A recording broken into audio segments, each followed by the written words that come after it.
Welcome back to part two of our special double episode, recorded live in our studio here at RiskWell with my team, Allison and Jennifer and Addie. If for some reason you missed the first part of the conversation, please go back to your podcast player and check out the episode that dropped 1 week before, episode 150. This is now episode 151. Just like Bacardi, we are rocking 151. So sit back and enjoy this second part of a very revealing and vulnerable and candid conversation with the three most senior people on the team here at RiskWell. Hope you enjoy. Let's go ahead and run that bumper and get right to the episode. Allison, from your perspective, going into a small business like this, you and I did the farmer's agency for about a year before you stepped away, a year and 4 months, like 15, 16 months, whatever. So you have some experience in a small business environment. And I know we've been around for 5 years, but it still feels like a startup. We're still moving really quickly on a lot of things. But you come from, big corporation. You worked for Aramark. You worked for Chartwells, which is part of Compass Group. You have seen big corporation. You have seen family-owned small startup business. What are the things that you have seen, like crossover? What are the positives that you've seen us adopt, or maybe you've been involved in bringing in, where this startup has some of the qualities of a very large organization? What's your perspective there? Because I feel like there's a lot of structure. There's a lot of things that we do where most agencies of our similar size are just kind of wheeling and dealing. They walk into the office in the morning and go, all right, what are we going to do today? What's going on? And that's not really us. And a lot of that has to do with you and your experiences and what you have helped develop. So you want to talk about that? I can. So in higher education, I was working for contract companies. So it was all, okay, we're at this campus and somebody can do an RFP and you can be out the next day or in X amount of time. So it was a very conditional type of relationship with the stakeholders that we had to work with every day. And you felt that. There was friendly camaraderie, but there was also like that sense of, hey, I have the power to get you guys out immediately if something goes wrong. So it felt very fake to me. And it was like, hey, you might not like the client, but you have to put on a good face. You're stuck with them for however long. And that was a very negative thing for me because I don't like to do that. However, being in those companies did provide a substantial amount of structure. I am a detailed person. I've always liked Excel spreadsheets and have been very analytical. And so bringing that experience into the farmers agency that we had and then into RiskWell, I can see the effects because in farmers, it was just a matter of like we had no sort of tracking like in our office. So I was like, how do you even know what you're working on if you don't have something to track? And so I implemented a system so basic, which is like note cards and a cork board. But it was something to. It was a pipeline. It was our pipeline. But it was a manual pipeline. I kid you not. It was 2015. He had no tracking. There was nothing. Yeah. And I couldn't, you had, everything was in his brain and I couldn't support him. The definition of not scalable. Yes, exactly. So I was like, because I only have one brain. I can't scale myself extra brains. So the scalability again, just what can I do to impact things in the future in a positive way that lessens the burden when whatever fill in the blank is happening. So we just hired Megan. And so all the things that I've been working on the last 2 months are finally coming to fruition with the offer letter and everything that we didn't necessarily have prior to that. We ended up putting one together like for hiring purposes, but it wasn't already essentially templated. So things like that I just want to make things easier, processes easier, process is better defined. And if something isn't working, then stop it. Yeah. And I like to ask questions. One thing, being not uninvolved in this agency directly for a very long time, I'm able to ask questions because there are many things I do not know the answers to. And I continue to say, like, I don't know what I don't know. So if sometimes I preface it like, this might sound dumb, but I don't know the answer to that. Like, one of the first things that I noticed when I first got here was I got an email from REI, and I thought it was the store, like the outdoor camping store. That's awesome. And I said, why don't we label it RiskWell REI instead of REI? Because I truly thought for about 5 seconds I had gotten an email from the camping store, and I was very confused. So it's just like little changes like that, just how an outsider looking in can understand what we're doing, and making sure, like in meetings and everything, making sure people understand when we're talking about financials, like, do you know what this stands for? Or do you know why we're trying to drive this sort of thing, or why we're tracking this, or fill in the blank? So all of those things are driven from my previous experience. But that's where it stops. And the culture that is here is completely different than what I was in higher education. Yes, we have clients, and most of them are fantastic. And if we don't like a client, or if they don't align with us, we don't have to stay with them, and they don't have to stay with us. Yep. And that's a beautiful thing, because we want to have people that want to work with us and that align with the way we do things and the way that we see insurance going. Yep. And being the subject matter expert, like I tell people all the time, like, you try to have as many letters behind your name as possible. Like, I don't know what the percentage of people in the country is that's in this industry that have all the letters that you do in your name, but it's small. It's about 0.1%. Yeah, it's significantly small. So if you're talking about people that know what they're talking about, James Jenkins is one of the very few in the country.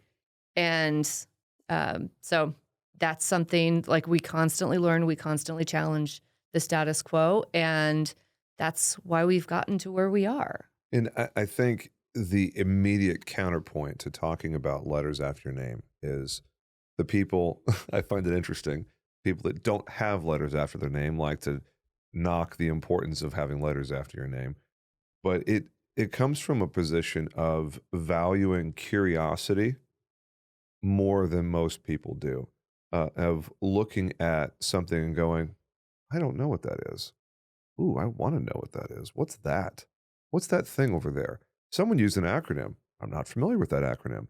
I will now go and look up that acronym and become familiar with it. Because, I mean, when you're in a conversation with someone and you understand their industry, you understand, and we're getting to you here. You feel where I'm going with this, Jen. Yeah.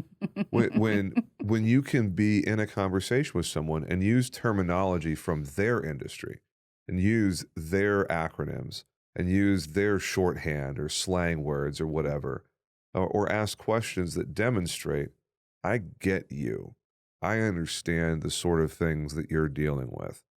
And, you know, you can do the emotionally intelligent stuff. That all comes from a position of curiosity. And if people in our profession don't have curiosity, if they're just rinse and repeat, prospect, quote, close, service, prospect, quote, close, service, I really question if we're having any kind of actual impact, because you can sell a policy without having impact. It's absolutely possible. So when we think in the RiskWell context of doing something meaningful, you know, going deep with clients, picking a small number of niche verticals and then just drilling way down in those verticals. What's your take on that? How have we gone about that here? How have we picked the verticals that we choose to work with? And what kind of suggestions do you have for somebody out there listening who goes, Man, I sure would love to be an expert at something like RiskWell is an expert for real estate investors and roofers and, property managers and some of the stuff that we're really, really good at. Right. I think a lot of it is taking our past knowledge. You know that I absolutely love clients that own apartment communities or HOA management companies. I was a regional manager for apartment communities for years. I worked with an HOA board management company for years. So when we're writing these policies for these owners of, commercial hab, I know what their operation looks like from the inside. So I'm able to speak to that.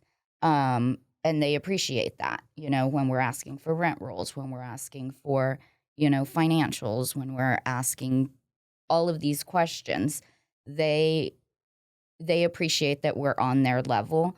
The funniest aspect for me is, yes, I wrote some roofers when I was with my previous insurance company, but not the way that James has taught me to write roofing policies and what to look for and what possible exposures that they're not thinking about, especially uninsured subs, and how we can mitigate that risk for our clients. But the funniest thing to me is when some of these GCs will call and, they're roofing contractors, and I start talking about, tear down operations. I start talking about hot tar. I start talking about things that they don't expect a 42-year-old woman to know about. So I think it's interesting for sure, but being able to get into their world, the trust is there. They know, when we're asking about delivery of products, when we're asking about vehicles owned, and really just, my opening question to most general contractors is, okay, so tell me a little bit about your operations. How do you run it? Yep. And then I let them go from there. Then we start digging in. But having those verticals, just in a box, this is what we're really good at. And being able to tell clients that come to us, we're probably not the best fit because we don't know what exposures that they might have because we're not familiar with the industry. And at the end of the day, we want all of our clients to be properly protected. It really does just ensure Ba-dum-bum. Ensure that the clients that we do have and those specific niches that we want to work at, niche. Depends on what shoes you're wearing. I mean, you're wearing loafers or, Oxfords. I was raised on a ranch, so if you're wearing boots or tennis shoes, it's niche. Okay, there you go. We say niche around here. We're really, really good at those, and we know what we're not so strong at, and we're okay admitting, we're not going to be the best specialist for you on that. But with James's network, we generally know where to send them that is going to be able to help them. So I enjoy that. Like I said, I love GCs. I love apartment communities. Then we have, cyber. That is all James. I am not a techie person. I'm the oldest person at this office, by the way. I like to point that out from time to time because I am James's elder, and he should respect me. He does not, but he should. I'm kidding. Does not. I'm kidding. I feel attacked. Do you? Coach, is that legal? That is a violation. So, yeah, I mean, really knowing our product and knowing it inside and out and keeping our eye on what the market's doing for these clients. Yeah. Being able to tell them, hey, materials have gone up. Labor has gone up. This is what we're seeing. This is what you need to, expect. Well, and the flexibility of being a specialist and knowing exactly how these things are going to go is, but case in point, we have a condo association that we're writing brand new. We took it by BOR about a month ago, and we got the numbers back. And we thought we were running off of expiring numbers. And we came back to them and said, hey, good news. We are delivering an increase of 0.8%. on a $290,000 quote for their program. And he said, "Oh gosh, I don't think you have accurate numbers on expiring. That's not actually what our program is. That was the proposal, but we chopped it down and it's actually a lot less than that." And it turned out that it was $53,000 less than that. And so we said, "Hey, you know what? We're going to participate in the haircut with you guys. Yeah, you're getting a big increase. It's like 22% higher than last year. But we're going to rebate, 2% of the premium on our fee because we fee these bigger accounts. We don't commission them for a lot of reasons. That's a separate episode entirely, boys and girls. I cannot get into the details of how that works and why we do it. Some of it's going to depend on the state that you're in because there's regulatory concerns about feeing versus commissioning. But I, on the fly, was like, yeah, I'm going to give them back 2% of the premium. So, I mean, it ends up being close to $6,000 out of our pocket. But we still have a lot of coin on that account. Yeah. But giving that back on the fly because we understand the way that agent, that vertical works, and we know that they're typically really sticky clients. Condo associations as a category are really, really hard to write. Right. And boards typically don't move agents unless the agent screws something up. So am I willing to give back about 15% of our revenue on that account as a good faith gesture, knowing that those accounts are really sticky and knowing that that board is going to go, oh, well, that was really nice of them. They really care about, being partners here rather than just trying to make as much money as possible on every single account. Well, yeah, he didn't even blink. Right. I was like, yeah, I mean, we're showing an increase of more than $40,000 from expiring. And here's what we're going to do about it. We're going to give you back 2% of the premium as a rebate. And I made it very clear that this is not an every year thing. This is a good faith gesture at the beginning of a long-term relationship. They didn't even bat an eye because they understand, just like I do, that the market is absolutely crap right now for condo associations. Yes. It's horrendously bad. Yes. So if I didn't know the way that vertical works and I didn't understand the profile of the insured, then I would probably be sitting there scrambling going, oh my gosh, we're $53,000 more than expiring. What are we going to do? Yeah, you'd be running around on fire. But because we do this all the time, I'm sitting there going, well, it stinks, but yeah, I mean, here's our marketing list. Here's our stewardship report. It is what it is. Let's go. Yeah. Sign here. Yeah.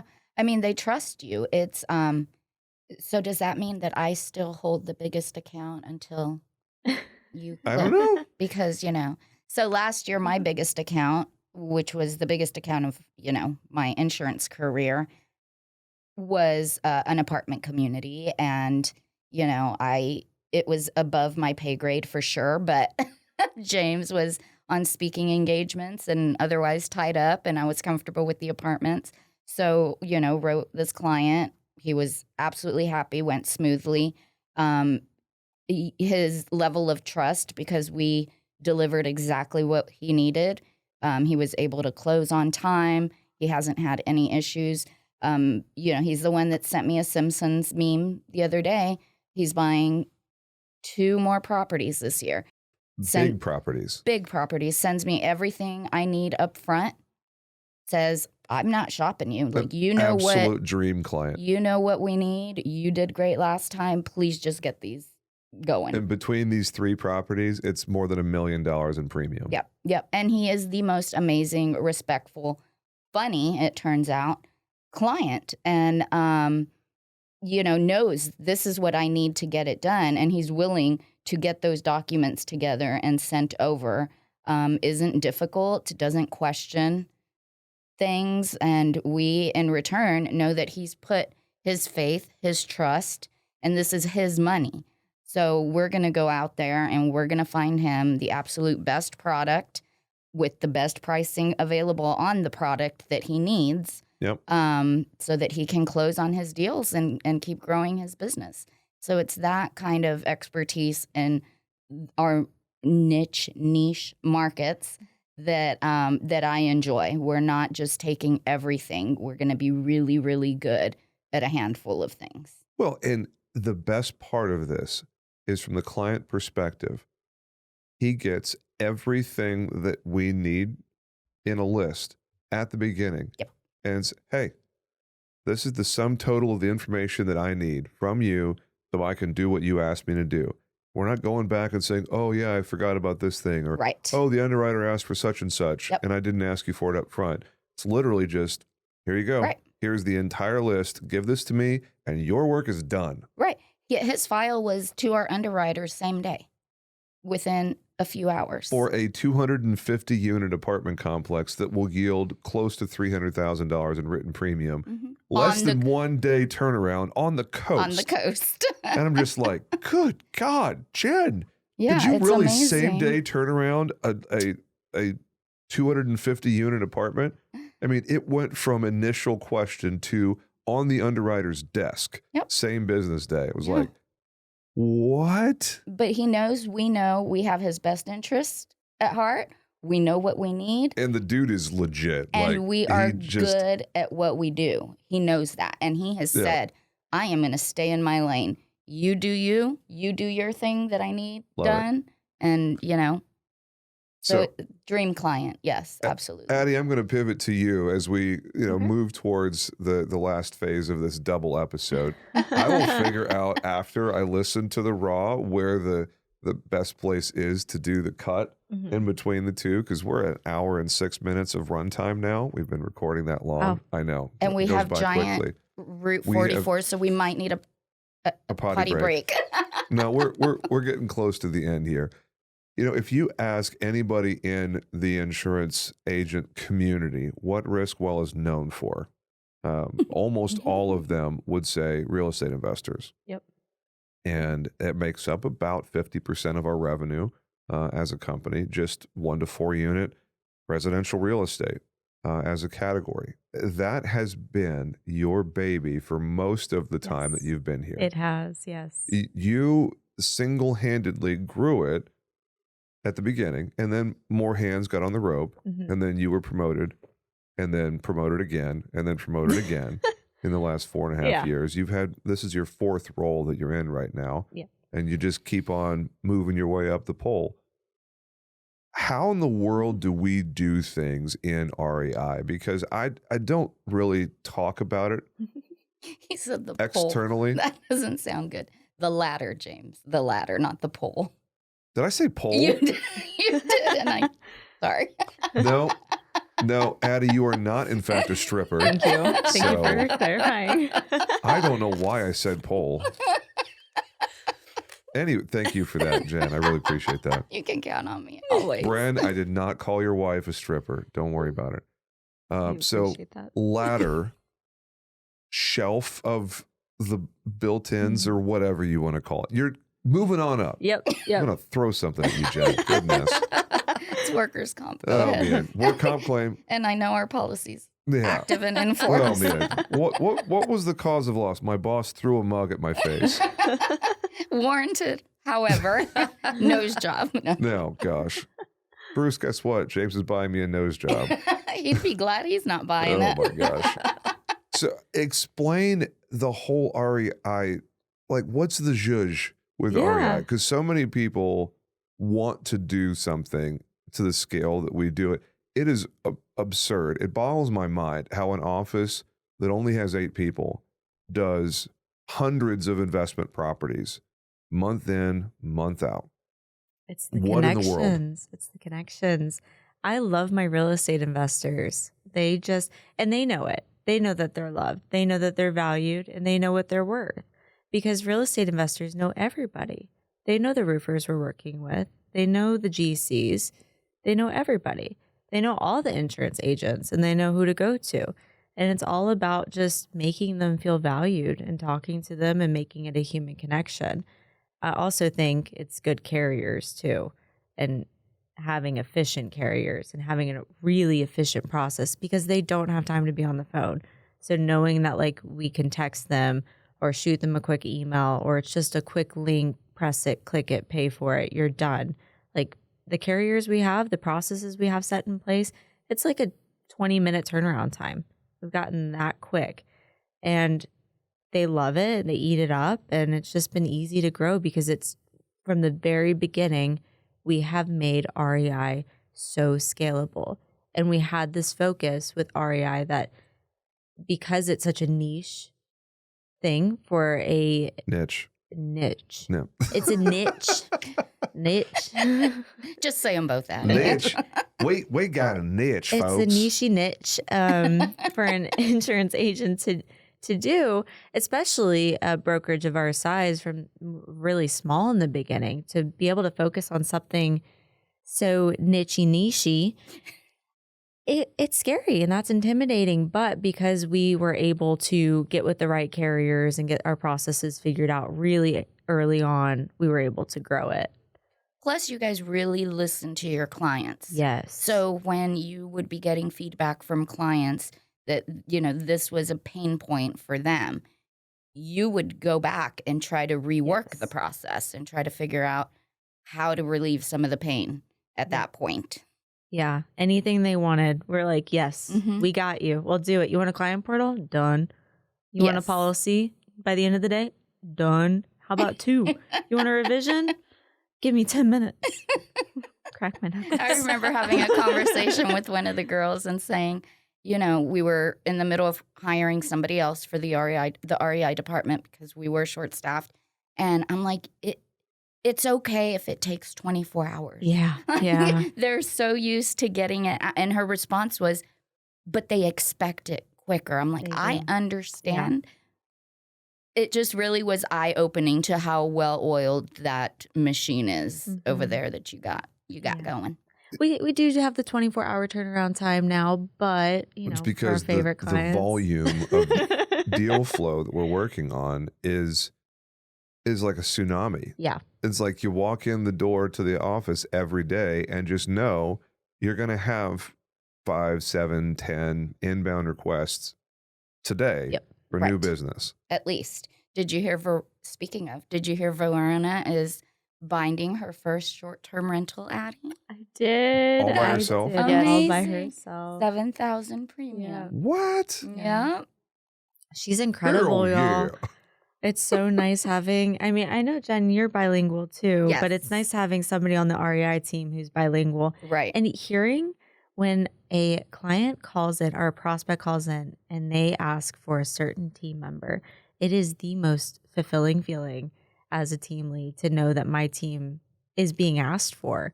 Yeah. To be able to pass that torch off has been really cool. I'm just glad when they ask for someone other than me. Truth be told, there is definitely this pivot from my perspective of being the CEO, where earlier in my career, I wanted to be needed. I liked being the guy with all the answers. Yeah. When someone's like, James, I need your help with something, it was almost like, I will help you because I know things. You are still that way. You helped me with my bracelet this morning. You were like, I got it. I'm man. I am man. You jumped my car. Yes. I'm trying to tell a story here, people. Killing me. But the joy, the satisfaction, and honestly, just from being a business owner, was like the success that comes when I see something get written and I see someone become a client or become a client again and again and again and over and new lines of business, whatever. And I have never spoken to that person. They don't need me. I'm irrelevant. All I did was put the ingredients together and create an opportunity for cool things to happen. And, we have darn near 50 grand a month in payroll so that I know that things are happening because people are being paid for things. And it's just like, wow, that person thinks of, in this case, Verona as their agent. They've never spoken to me. They have no idea who I am. And I like having them not know who I am because occasionally when I need to get on the phone with somebody, it's like, yeah, who's this? Like, this is James, the CEO of RiskWell. They're like, oh. You have more clout. And it was like, I'm the wizard behind the curtain. But it is so fulfilling to see things happen that I was not personally involved in. And now that Ashley and Verona, it's like, it's even more fulfilling. It's kind of like being a grandparent when you see your grandkids. I've never done this, obviously, because I don't have grandkids, but hearing from people, it's like watching your grandkids become good humans. And you can see that your kids are good parents. And it's like, that is the coolest thing to now have, 3 levels on our org chart where I didn't develop Ashley. I didn't develop Verona. I developed you, and you developed Ashley and Verona. It just, wow, immensely, immensely satisfying. It is the coolest part of my job to see these great things happen that I wasn't directly involved in. It's awesome. Yeah, I'm really proud of them. They're a great team. Shout out to Ashley and Verona. Love it. Okay, so where do we land the plane from here? It's a good runtime. Any you talked about James stories, and I don't want to let that out. Fine, we have everybody here. I will just take one for the team. If you want to tell crazy James stories, or have some fun at my expense with my listening audience. Where do we start? I have to tell the story. I have to tell the drone story. I go on vacation for 2 days. I call it vacation, but it was taking my daughter to a cheer competition. And, this was fall of last year. Addie is on maternity leave, which she's never allowed to have any more babies because I cannot without her here. And I'm helping with accounting and I'm reconciling bills. And I'm like, what is this $3,500 charge? And nobody knows what this charge is for. And so I call up James and I'm like, what is this? What is DJI? Yeah, what's DJI? And I'm Googling it and it pops up that it's like drones. But I'm like, why would he buy it? He wouldn't buy a drone. James answers, he is so happy with himself. I bought a drone. I'm sorry. Come again? Yes, he bought a drone that he then had to get a pilot's license to fly. So that took an additional 6 months. The next time I took 2 days off for yet another cheer competition, I came back and you ordered 200 umbrellas? 50. It's only 50. Okay. 50 umbrellas. And I think I've just decided that I can't take vacation because James is going to buy all the things until we hand over accounting to Gwen. And then it is not my problem. I have threatened to remove the credit card from his wallet. I remember that. And remove his Amazon access. But I will never forget the look on his face when I teamed him to see what that DJI was. And he was so excited about his drone. Yeah, that was definitely one of my biggest wah, wah, wah kind of situations. But you know what? Cool. When I found out that I was such a bonehead with that purchase, because I literally had no idea that you had to have an FAA Part 107 license to operate the drone commercially. And insurance. Well, yeah, obviously. But it was just like the buying of the drone was so haphazardly thrown together. It was like, oh, we've closed a really big deal this month. I have some extra capital sitting around.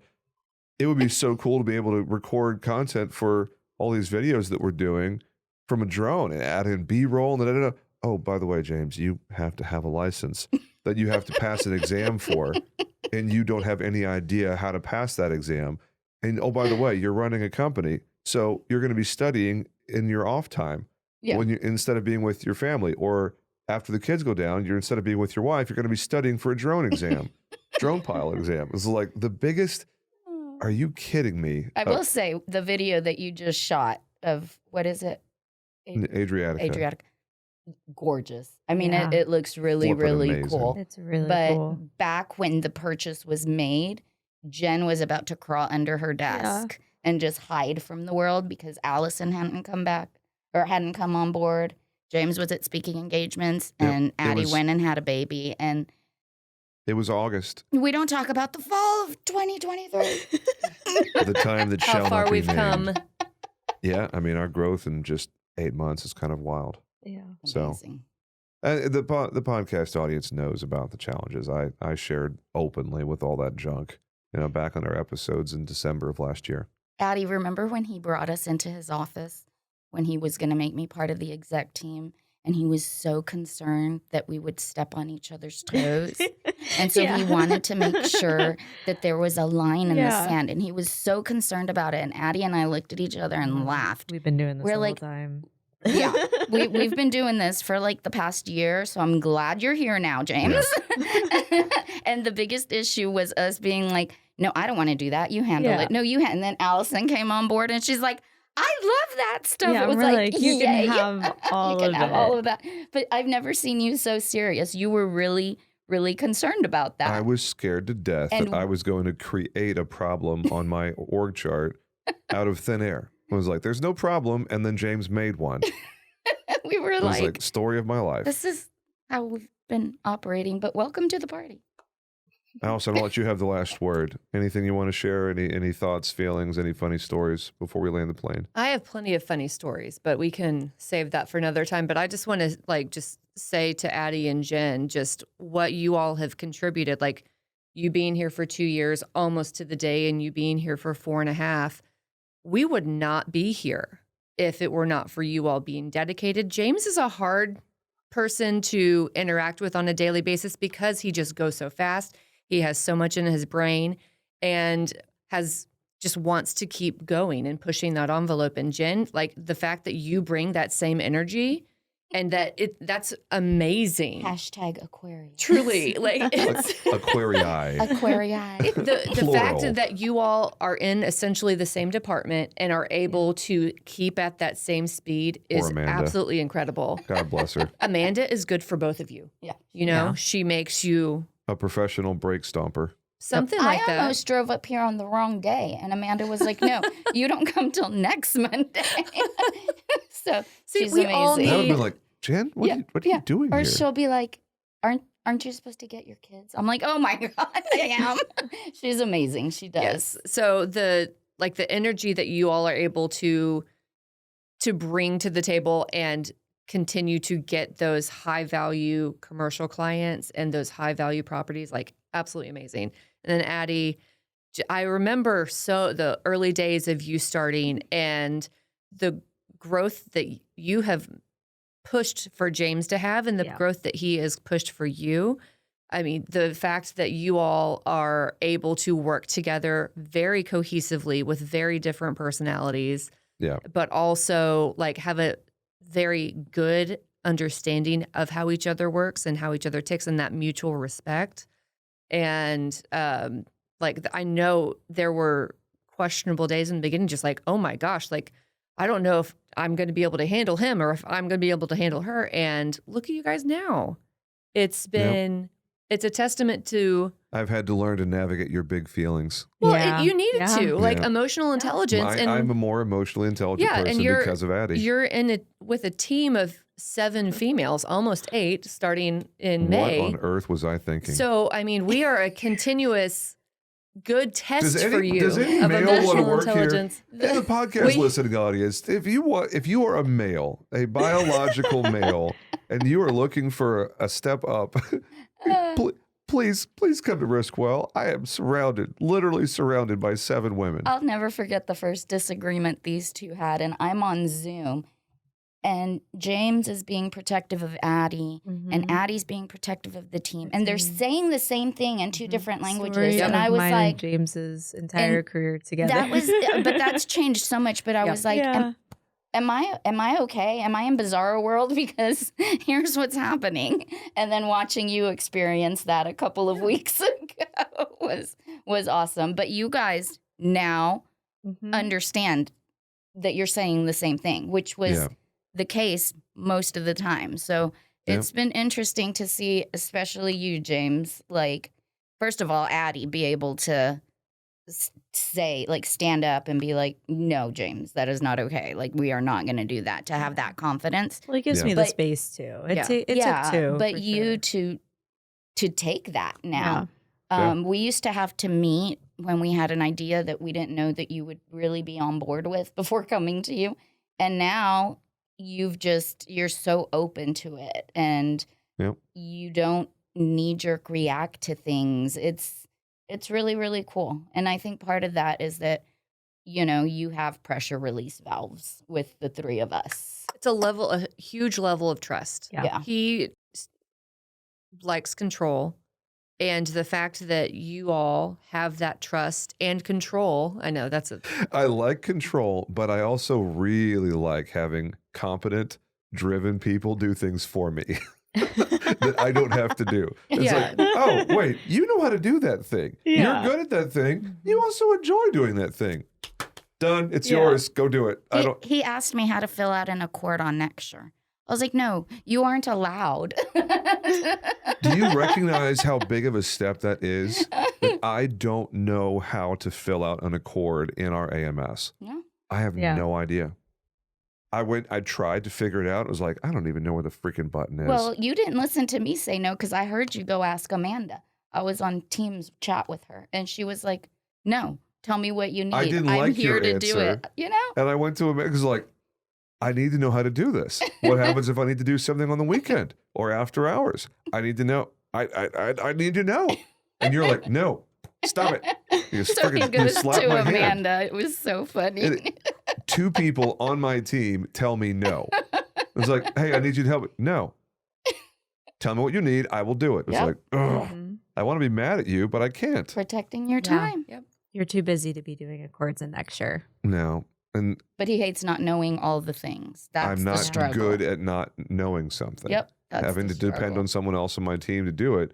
Because there's been several times when I was like, oh, I'm working on that file and it's 9 p.m. and I'm sitting at my computer at home as Allison's watching some Selling Sunset or whatever it is that she's watching. It's true. So good. It's true. True. Facts. And I'm just like, you know what? I've got some things to do. I really don't want to watch this show with you. So I'm just going to go do some emails. And then I log in and was like, oh, the underwriter asked for a quote. I don't know. I don't know how to do that. Where I've been in the insurance world for almost 13 years, running a successful company, and I cannot for the life of me figure out how to export an Accord 125. You have people for that. So this is growth, I think. It is. Absolutely. And yeah, if you've been following this podcast for a while, you know exactly how much growth it is because I was tech support when we were on Now Certs.